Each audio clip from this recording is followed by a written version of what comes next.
Hello everyone. Good afternoon to all of you. So in today's class we are going to discuss about generally accepted accounting principles. देखो accounting principles क्या होते हैं? Accounting principles are those rules and regulations which are followed by all accountants all over the world. ठीक है, so generally accepted accounting principles means those accounting principles which are generally accepted by all accountants all over the world. अब क्यों हमें accounting principles चाहिए जो सब follow करें?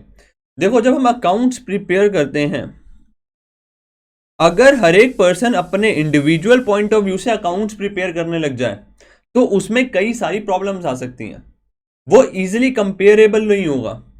तो उसी पर्पस के लिए हमारे पास हैं जनरली एक्सेप्टेड अकाउंटिंग प्रिंसिपल्स, या फिर जिसे हम सिर्फ अकाउंटिंग प्रिंसिपल्स भी बोल देते हैं। तो अकाउंटिंग प्रिंसिपल्स क्या हो गए? Accounting principles are the uniform set of rules and guidelines that have been generally accepted by accountants all over the world for preparing accounting statements. देखिए, प्रिंसिपल्स होते क्या है? जो सबको फॉलो करने होते हैं, राइट? इससे होता क्या है कि यूनिफॉर्मिटी आ जाती है अकाउंट्स मेंटेन करने में। यूनिफॉर्मिटी मतलब सबके अकाउंट्स इजीली कंपेयर हो सकते हैं, सबका फॉर्मेट एक है बैलेंस शीट का, राइट? और ये जो हमारे अकाउंटिंग प्रिंसिपल्स हैं ये स्टैटिक नहीं है कि हाँ भाई एक बार फिक्स कर दिए, तो इन्हें हम time to time as per environment change भी करते रहते हैं। ठीक है, so the main task of today's class is कि जो हमारे पास अकाउंटिंग प्रिंसिपल्स हैं उसे सारे के सारों को आज की क्लास में हम कवर कर लें। ठीक है, तो स्टार्ट करते हैं अपने अकाउंटिंग प्रिंसिपल से और यहां से हमारी मेन क्लास स्टार्ट होती है। The first one is going concern concept. Going concern concept क्या कहता है? गोइंग कंसर्न कंसेप्ट कहता है कि जो कंपनी का बिजनेस है, जो कंपनी का बिजनेस है वो लॉन्ग टर्म तक, फ्यूचर तक चलने वाला है, कभी बंद नहीं होने वाला, कि बिजनेस इनडेफिनिट टाइम तक रन करेगा। तो हमारी बिजनेस की एजम्पशन है कि हमारा बिजनेस कभी क्लोज नहीं होगा। ठीक है, this is going concern concept. The concept of going concern assumes that firm would continue to carry out its operation indefinitely and would not liquidate in foreseeable futures. मतलब जिस चीज में सोच सकता हूं कि भाई 10 साल बाद, 15 साल बाद कभी भी हमारा बिजनेस बंद नहीं होगा। देखो क्या इंपॉर्टेंस है इस प्रिंसिपल की, कि जब हम अपनी बैलेंस शीट क्रिएट करते हैं तो एसेट्स और लायबिलिटीज को हम दो पार्ट्स में क्लासिफाई करते हैं, करंट और नॉन करंट। रीजन क्या है? जो लॉन्ग टर्म तक चलने वाले होते हैं उन्हें हम नॉन करंट में क्लासिफाई कर देते हैं, और जो शॉर्ट टर्म के होते हैं उन्हें हम करंट में क्लासिफाई कर देते हैं। ठीक है, फिर एक और एग्जांपल दूं तो अगर हम कोई मशीनरी परचेज करते हैं, अगर ये वाली एजम्पशन ना होती गोइंग कंसर्न वाली, तो मुझे इस मशीनरी को इसी साल पूरे के पूरे को एक्सपेंस मानना पड़ता, एक्सपेंस ट्रीट करना पड़ता। वही हमारी असम्पशन है कि हमारा बिजनेस लॉन्ग रन में चलने वाला है, तो हम इस एसेट को आगे फ्यूचर में भी यूज करेंगे। तो उस एसेट को, मतलब मशीनरी को, हम एसेट ट्रीट करते हैं रेदर देन एक्सपेंस, और डेप्रिसिएशन लगाते हैं हर एक साल उस पर। ठीक है, this is going concern concept that our business will run और carry out its operation indefinitely, कभी बंद नहीं होने वाला। नेक्स्ट आता है हमारे पास अकाउंटिंग पीरियड कंसेप्ट। देखो अकाउंटिंग पीरियड कंसेप्ट क्या होता है? अभी हमने गोइंग कंसर्न कंसेप्ट में क्या पढ़ा कि हमारा बिजनेस लॉन्ग रन तक के लिए रन करने वाला है। अच्छा, एक पर्सन, मैं इंडिविजुअल पूछूं आपसे कि एक इंडिविजुअल अपनी लाइफ में अच्छा है या बुरा कैसे डिटरमाइन होता है? ये डिटरमाइन होता है उसकी डेथ के बाद। डेथ के टाइम अगर देखा जाए तो क्या देखा जाता है कि पूरे लाइफ में उसने क्या अच्छे काम किए, क्या गलत काम किए। अगर ज्यादा गलत काम होंगे तो बंदा बुरा, अगर अच्छे काम करे होंगे तो बंदा अच्छा। और लेट सपोज अगर मेरी बात ले लें, मैंने अभी तक सारे अच्छे काम करे तो मैं अच्छा बच्चा, राइट? वही मैं अभी फ्यूचर में कुछ गंदा काम कर दूं तो मुझे क्या डिक्लेयर कर दिया जाएगा? भाई ये गंदा इंसान है। लेकिन कब कब मेरा जो चेंजिंग वाला पैटर्न है वो स्टॉप हो जाएगा? जब मैं डेथ हो जाएगा। अगर डेथ के टाइम पे मैं अच्छा हुआ तो अच्छा, बुरा हुआ तो बुरा, राइट? ऐसे ही अगर हमें किसी बिजनेस के बारे में बताना है कि भाई वो अच्छा बिजनेस था, बुरा बिजनेस था, क्या उसने प्रॉफिटेबिलिटी दी या नहीं दी। तो गोइंग कंसर्न कंसेप्ट क्या कहता है कि बिजनेस तो लॉन्ग रन तक चलने वाला है, तो जब बिजनेस बंद होगा तब पता चलेगा कि एक्चुअली में प्रॉफिटेबल था या नहीं था। तो उसमें प्रॉब्लम क्या है कि हर एक चीज को इवेल्युएट करने के लिए हम ऐसा वेट नहीं कर सकते कि पूरा बिजनेस जब बंद हो, मतलब वी कांट वेट कि भाई बिजनेस बंद होगा तब चेक करेंगे कि बिजनेस ने अच्छा परफॉर्म किया बेकार परफॉर्म किया। तो उसी पर्पस के लिए हमारा क्या है, accounting period concept. Accounting period concept क्या कहता है, जो भी आपके बिजनेस की लाइफ है, जो भी आपने अभी बोला गोइंग कंसर्न में फ्यूचर में चलने वाली है, आप इसको छोटे छोटे पीरियड्स में बांट दो। आप इसको छोटे छोटे पीरियड्स में बांट दो। अच्छा, ये पीरियड कितना बड़ा होता है सर? ये पीरियड होता है जनरली 12 मंथ्स का। हम हर 12 मंथ्स के बाद डिटरमाइन करेंगे कि हमारे बिजनेस की परफॉर्मेंस कैसी है, क्योंकि एंड तक तो वेट कर नहीं सकते हो। ठीक, this is accounting period concept. Accounting period concept क्या कहता है कि बिजनेस के पूरे लाइफ साइकिल को, इंटायर लाइफ को छोटे छोटे पार्ट्स में बांट सको ताकि इवेल्युएट करा जा सके कि बिजनेस कैसे परफॉर्म कर रहा है, क्या प्रॉफिटेबिलिटी है, उस पर्पस के लिए। ठीक है, as per going concern concept, a business assume indefinite life of the business. The true result of the business operation can be ascertained only when the business is completely wound up, जब बंद हो जाएगा। ठीक है ना, but the users of financial statement need to know the performance of the business at the frequent intervals। जो business के users होते हैं, मैनेजर्स होते हैं, एम्प्लॉयज होते हैं, अब वो वेट नहीं कर सकते अंत तक, तो उन्हें फाइनेंशियल स्टेटमेंट चाहिए। इस पर्पस के लिए पूरी लाइफ को, entire life of the business is divided into small time intervals for the measurement of profits of the business. और जनरली ये टाइम पीरियड कितना होता है हमारा, 12 मंथ्स का। ठीक है, this is accounting period concept. देखो, जब हम स्कूल में घुसते हैं तो ये तो है नहीं कि हमारे को सारी नॉलेज एक साथ दी जाती है। हमें क्लासेस में डिवाइड करा जाता है कि first class, second class, third साल, हर एक साल, हर एक साल के बाद टेस्ट होता है कि हाँ क्या और इन्फॉर्मेशन दी जाए ना दी जाए। स्कूल का मेन पर्पस क्या है कि सिर्फ चेक कर नॉलेज देनी, और एंड में चेक करना चाहिए भाई 12th के बाद कि हाँ भाई इनको नॉलेज मिली ना मिली। लेकिन हम छोटे छोटे हिस्सों में बांट देते अपनी उसको कि first class, second class, third class check करें, फिर हर क्लास के बाद टेस्ट लेके चेक कर रहे हैं कि नॉलेज सच्ची में मिल रही है या नहीं मिल रही, ये कैसा परफॉर्म कर रहा है। वही बिजनेस में पूरे एंड तक वेट नहीं कर सकते, इसलिए छोटे छोटे पीरियड्स में डिवाइड कर दिया। ठीक है, नेक्स्ट है हमारे पास business entity concept. Business entity concept क्या कहता है कि जो हमारा बिजनेस है that is separate legal entity from the owner. जो ओनर है उसका बिजनेस का और जो बिजनेस खुद है, these are separate legal entity, distinct माना जाएगा। ठीक है, जो भी बिजनेस में एंट्रीज होंगी, ट्रांजैक्शंस होंगी जर्नल में, वो बिजनेस के पॉइंट ऑफ व्यू से होगी, ना कि ओनर के पॉइंट ऑफ व्यू से। अगर ओनर्स कुछ पैसे दे रहे हैं बिजनेस को, तो ओनर को एज अ आउटसाइडर ट्रीट किया जाएगा, मतलब आउटसाइडर माना जाएगा, और उन पैसे को एज अ कैपिटल ट्रीट किया जाएगा। और कैपिटल को हम क्या मानेंगे कि ये हमारी लायबिलिटी है। ठीक, that is business entity concept, that the business is treated as a unit separate and distinct from its owners and investors। अगर एक पर्सन, ओनर, एक कार परचेज कर रहा है, अपने पर्सनल यूज के लिए, तो इस ट्रांजैक्शन को बिजनेस में रिकॉर्ड नहीं किया जाएगा। ठीक, only those transactions are recorded which are from the business point of view. और ओनर का एक सेपरेट अकाउंट क्रिएट किया जाएगा बिजनेस के अंदर। That is business entity concept.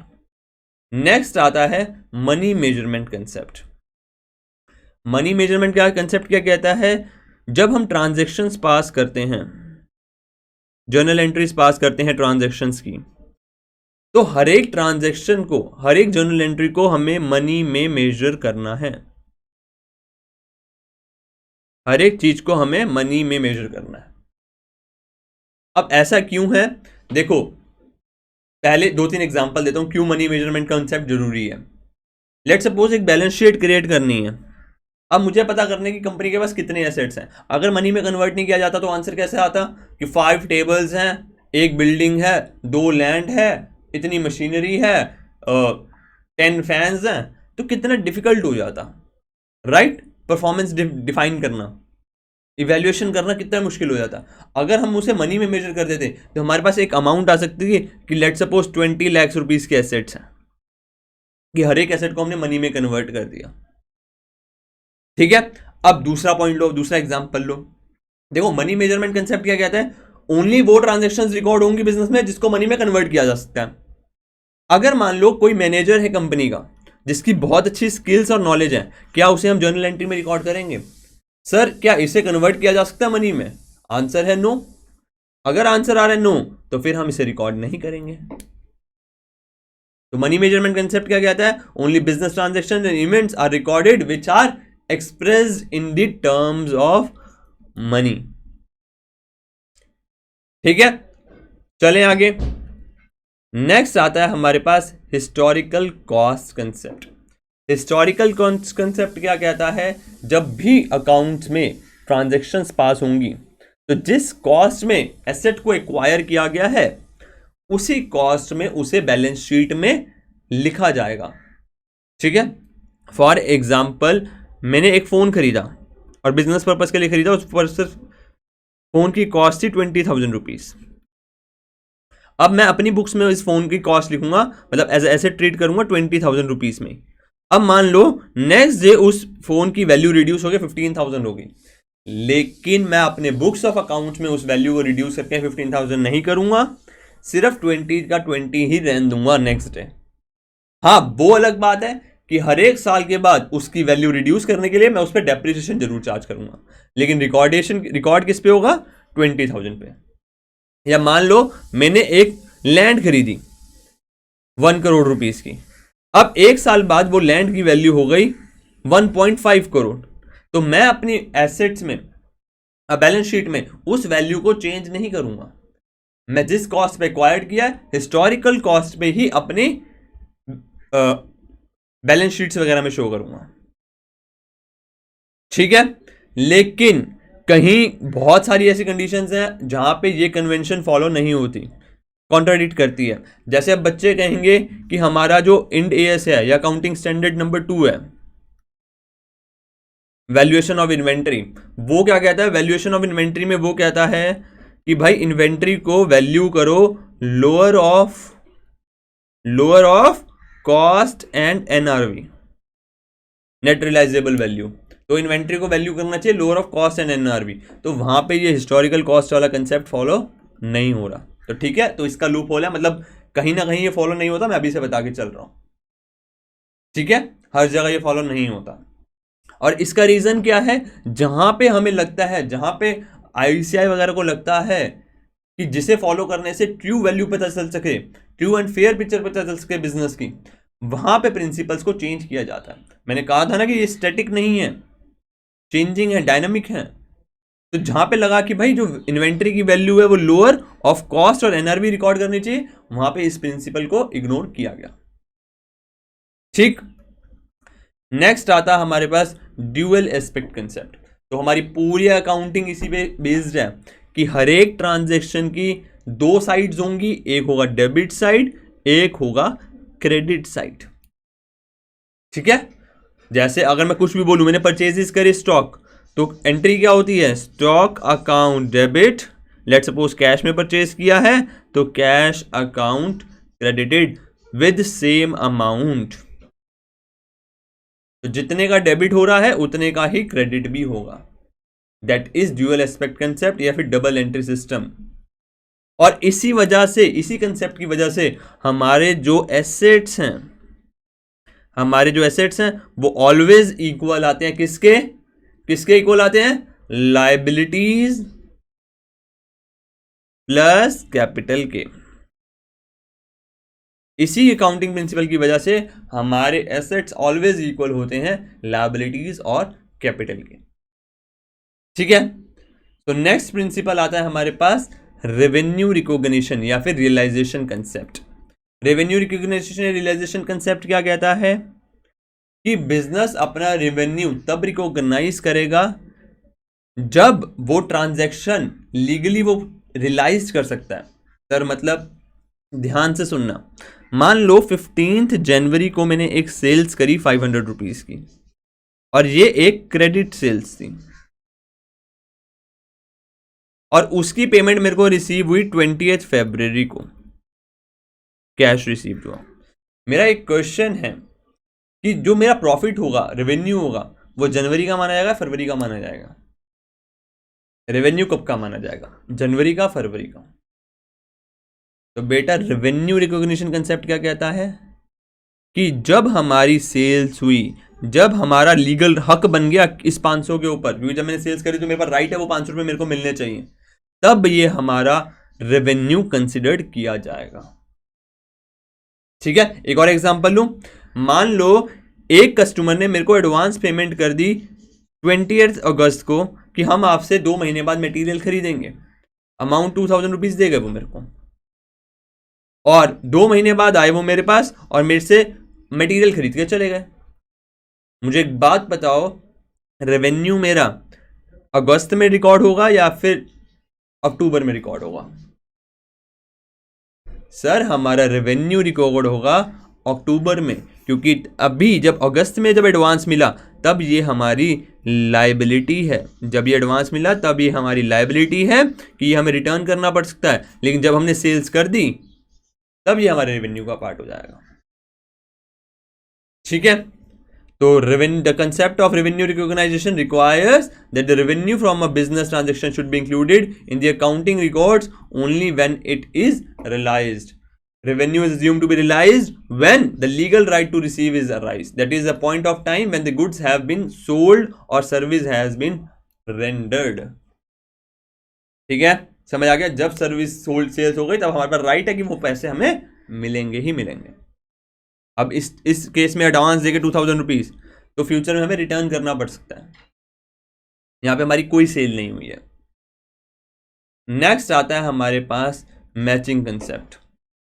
Matching concept क्या कहता है? मैचिंग कंसेप्ट कहता है कि हमें अपने रेवेन्यू को मैच करना चाहिए उसी टाइम पीरियड के एक्सपेंडिचर के साथ। हमें अपने रेवेन्यू को मैच करना चाहिए उसी टाइम के एक्सपेंडिचर के साथ। ठीक है, अब इसके भी 1-2 एग्जांपल ले लेता हूं। देखो इससे होता क्या है, मान लो मैंने परचेजेस करी, 20 यूनिट्स के परचेजेस करे और 100 रुपीज लेट सपोज 80 का था परचेजेस में, तो ये कितना होगा 1600। फिर मैंने सेल्स करी, लेट सपोज 15 यूनिट सेल्स करी और 100 रुपीज की करी, तो ये कितना हो गया 1500। मेरा एक क्वेश्चन, हमारा प्रॉफिट कितना हुआ? प्रॉफिट कितना हुआ? जो एक भोंदू बच्चा होगा वो आंसर देगा सर लॉस हो गया 100 रुपीज का, राइट? लेकिन आप स्मार्ट बच्चे हो तो आप आंसर दोगे सर हमारी सेल्स हुई, रेवेन्यू हुआ 1500 का। अब इस रेवेन्यू अर्न करने के लिए, ये 15 यूनिट्स बेचने के लिए हमें कॉस्ट कितने की बढ़ी, कितने का एक्सपेंडिचर किया? सर ये 1600 तो 20 यूनिट्स का है, तो हम 15 यूनिट्स का निकाल लेंगे। 15 यूनिट्स का कितना हो जाएगा?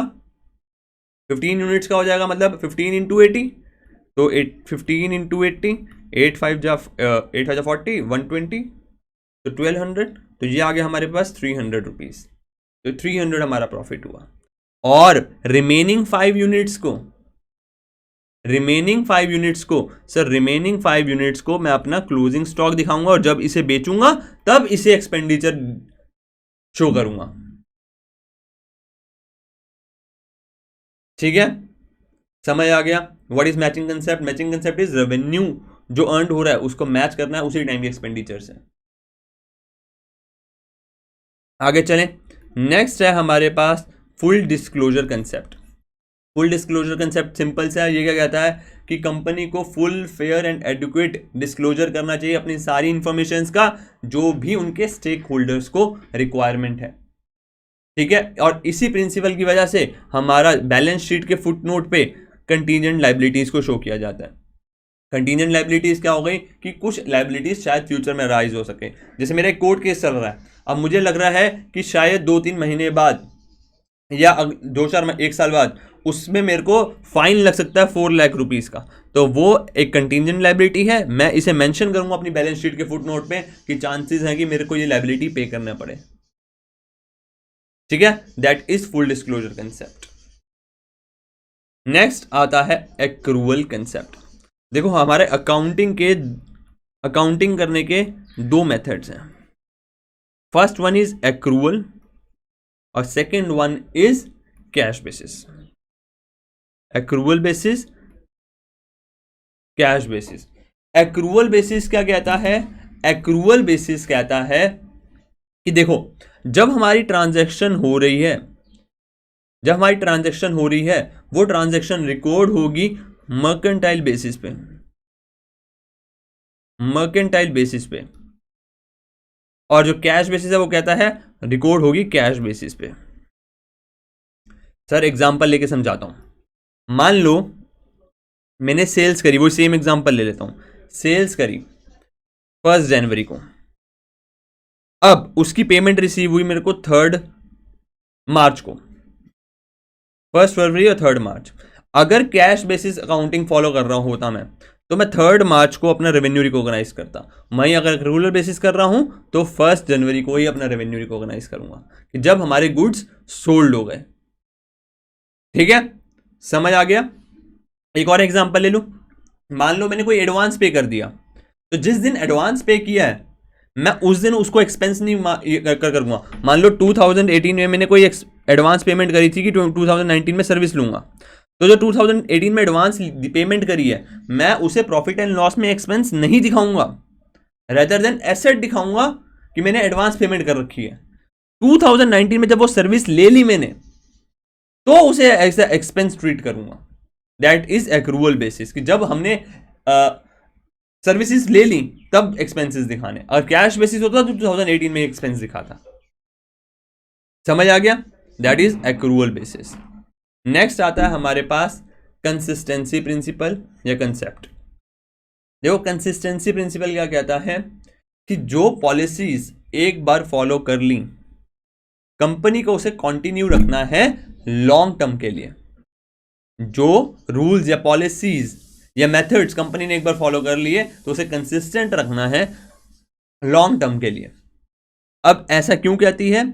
इसलिए कहते हैं कि कंपैरिजन करना आसान हो कंपनी के लिए, और वो अपनी मतलब जो अकाउंट्स हैं उसके true and fair value show कर सकें।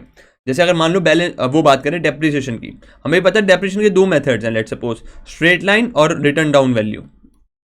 अगर company return down value method use कर रही है इस साल, तो उसे नेक्स्ट ईयर भी रिटर्न डाउन वैल्यू ही यूज करना चाहिए, उससे नेक्स्ट ईयर भी रिटर्न डाउन वैल्यू यूज करना चाहिए। ये नहीं होना चाहिए कि एक साल straight line next year return down value, एक साल स्ट्रेट लाइन एक साल रिटर्न डाउन वैल्यू, ऐसा नहीं चलेगा। ठीक है, तो कंसिस्टेंसी प्रिंसिपल क्या कहता है? कंसिस्टेंसी प्रिंसिपल कहता है कि जो एक बार मेथड फॉलो कर लिया उसको कंसिस्टेंट रखना है, जो पॉलिसी फॉलो कर ली उसे कंसिस्टेंट रखना है। और इसने साथ में ये भी कहा है कि जरूरी नहीं है कि भाई फिक्स कर देना कि पूरी जिंदगी रिटर्न डाउन वैल्यू चल रहा है। अगर कंपनी को इन तीनों केसेस में कभी भी लगता है, मतलब ये कंडीशंस होती हैं, तो वो अपने पॉलिसीज को, रूल्स को, मेथड्स को चेंज कर सकती है। कब कब? पहली चीज तो जब उसे लगता है कि मेथड चेंज करने की वजह से कंपनी की ट्रू एंड फेयर वैल्यू दिखेगी, ट्रू एंड फेयर पिक्चर दिखेगी, पहली चीज वो। फिर या फिर लॉ कह रहा है, लॉ चेंज हो गया, या फिर अकाउंटिंग स्टैंडर्ड्स कह रहे हैं, आईसीआई के अकाउंटिंग स्टैंडर्ड कह रहे हैं कि कंपनी को इसके अकॉर्डिंग बुक्स प्रिपेयर करनी है। तो अगर ऐसी कोई कंडीशन आती है तो वो अपनी पॉलिसीज और मेथड्स चेंज कर सकती है। ठीक है, नेक्स्ट आता है हमारे पास कंजर्वेटिज्म कंसेप्ट या फिर प्रूडेंस कंसेप्ट। बहुत सिंपल्स है, सिर्फ एक लाइन पे, एंटीसिपेट ऑल लॉसेस। ये है इस प्रूडेंस कंसेप्ट का मेन पॉइंट। क्या? Anticipate all losses. Anticipate all losses का मतलब क्या है? जो भी नुकसान या लॉसेस या एक्सपेंसेस होने वाले हैं फ्यूचर में, हमें लग रहा है चाहे बिल्कुल कम प्रोबेबिलिटी है उनके होने की, तब भी हम उन्हें अपनी बुक्स ऑफ अकाउंट्स में मेंटेन करेंगे, रिकॉर्ड करेंगे। वहीं अगर कोई प्रॉफिट होने वाला है तो उसको मेंटेन नहीं करेंगे। देखो एग्जांपल, मुझे पता है कि शायद शायद शायद 3 महीने बाद मेरा ये नुकसान हो जाए, मेरे को इस बंदे को पेमेंट करनी पड़े, तो मैं उसे आज से ही उसका प्रोविजन क्रिएट करके चलूंगा। वहीं अगर मेरे को पता है कि 2 महीने बाद पक्का पक्का मेरे को ये डील मिलेगी और मेरे को प्रॉफिट होगा, मैं उसे कभी रिकॉर्ड नहीं करूंगा। ठीक है, एग्जांपल ले लें। इसी वजह से जो भी मैंने बताया, जो हमारा क्लोजिंग स्टॉक होता है वो कॉस्ट और एनआरवी से लोअर में रिकॉर्ड होता है। अभी बताया था ना कि AS टू इन्वेंट्रीज वाला बताता है कि कॉस्ट और NRV से नीचे लेना पड़ता है, वो इसीलिए कि हम पहले से ही अपने नुकसान को देख के चलें कि अगर नुकसान होने वाला है, लॉसेस होने वाले हैं, तो उसको पहले से ही रिकॉर्ड करके चलें। और इसी वजह से हम प्रोविजंस क्रिएट करते हैं फॉर डाउटफुल डेट्स या फिर बैड डेट्स। ठीक है, समझ आ गया? और इसी प्रॉब्लम से होता क्या है, जो कंपनी के प्रॉफिट्स होते हैं वो एक्चुअल प्रॉफिट से नीचे दिखाते हैं। चलें आगे। नेक्स्ट आता है मटेरियलिटी। मटेरियलिटी कंसेप्ट क्या कहता है? मटेरियलिटी कंसेप्ट कहता है कि कंपनी को फोकस करना चाहिए सिर्फ मटेरियल फैक्ट्स पे। ठीक है, कंपनी को फोकस करना चाहिए मटेरियल फैक्ट्स पे और टाइम वेस्ट नहीं करना चाहिए, रिसोर्सेज वेस्ट नहीं करने चाहिए इमटेरियल फैक्ट्स पे। एग्जांपल लेते हैं, मान लो एक रिलायंस इंडस्ट्रीज है, सबने सुना है ना? रिलायंस कंपनी में एक एम्प्लॉय ने 100 रुपीज का कैलकुलेटर खरीदा। क्या करा? 100 रुपीज का कैलकुलेटर खरीदा। मुझे एक बात बताओ, करंट एसेट या नॉन करंट एसेट? हाँ जी, current asset, non current asset. वाह बेटे, तुम आंसर दे रहे हो करंट एसेट और नॉन करंट एसेट। रिलायंस करेगा क्या? इसे चुपचाप उठाएगा 100 रुपीज को और एक्सपेंसेस में दिखा देगा, सन्ड्री एक्सपेंसेस वो भी, या मिसलेनियस एक्सपेंसेस। लेकिन अगर लॉजिकली देखा जाए इस कैलकुलेटर की, इस एसेट की लाइफ टेन्योर तो बहुत बड़ी है। एक कैलकुलेटर 4-5 साल चल जाता अगर अच्छे से यूज करो। तो अगर लीगली कह रहा हूं, अकाउंटिंग के पॉइंट ऑफ व्यू से देखा जाए, इस एसेट को हमें बैलेंस शीट में शो करना चाहिए था और हर साल इस पर डेप्रिसिएशन चार्ज करना चाहिए था। लॉजिक तो इसी बात का बनता है ना भाई। लेकिन रिलायंस ने किया क्या? पूरा का पूरा एज एक्सपेंस ट्रीट कर दिया। क्यों किया? क्योंकि उसने फॉलो किया मटेरियलिटी कंसेप्ट। मटेरियलिटी कंसेप्ट कैसे? उसको पता है ये 100 रुपीज की, हम करोड़ों में खेलते हैं, ये 100 रुपीज का एसेट हमारे डिसीजंस को इंपैक्ट नहीं करेगा।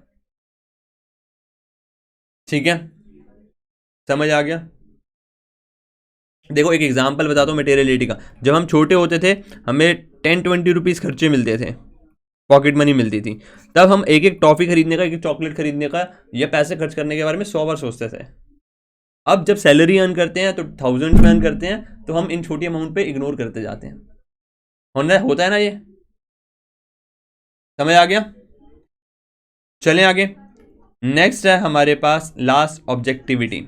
ऑब्जेक्टिविटी क्या कहती है? जो भी अकाउंटिंग ट्रांजेक्शन्स हो रही हैं वो सपोर्ट करनी चाहिए वेरीफेबल डॉक्यूमेंट से या वाउचर से, ताकि रिलाय किया जा सके उन चीजों पर।